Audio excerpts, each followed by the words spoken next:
আসসালামু আলাইকুম ভাই। আমি ৬ তারিখে বাড়ি এসছি। তো ওই জন্য আমার কাজের সাইডে কোনো ভিডিও দেখাতে পারছি না এখন। তো ইনশাল্লাহ আমি ১৬ তারিখে আবার যাব।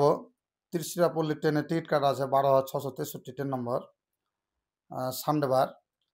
তো যাই হোক, রাজমিস্ত্রি ভাই আমার, আপনারাকে আমি খুব ভালোবাসি, অন্তর থেকে ভালোবাসি। তো নমাজটা অবশ্যই কিন্তু পড়বা।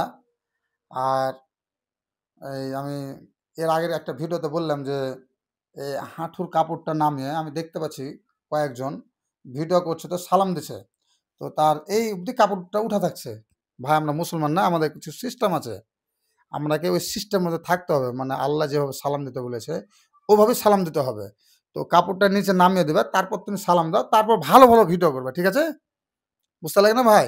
আর অবশ্যই কিন্তু মা বাপকে কিন্তু কেউ বাদ দিও না খো। মা বাপকে তুমি ভালোবাসবা আর নমাজ পড়বা। আর ওই যে হালাল ইনকাম করছো, রাজমিস্ত্রির কাজ, তুমি গ্যারেন্টি জান্নাত। মানে তুমি গ্যারেন্টি জান্নাত পাবাই। বুঝতে লাগে না? বাস এই কাজ কটা করো। হালাল ইনকাম করছো, মা বাপকে দেখবা, আর একই পরিবারকে এলে সবাই মিলে খাবা কিন্তু। বুঝতে লাগে না? আর ৫ ওয়াক্ত নামাজটা পড়বা। তাহলে তুমি 100% ইনশাআল্লাহ আপনি জান্নাত পাবেন। বুঝতে পারলেন ভাই? ভালো থাকবেন। আর আমার জন্য দোয়া করবেন, আপনার জন্য আমি দোয়া করব। কিন্তু সত্যি ভাই আমি না রাজমিস্ত্রির লোককে অন্তর থেকে ভালোবাসি। এই কারণে ভালোবাসি যে খুবই কষ্ট করে ইনকাম করে। তো যাক ভাই, থাকেন ভালোভাবে। ইনশাআল্লাহ ১৬ তারিখে যাচ্ছি। তখন সাইডের ভিডিও দেখাবো আমি। আসসালামু আলাইকুম।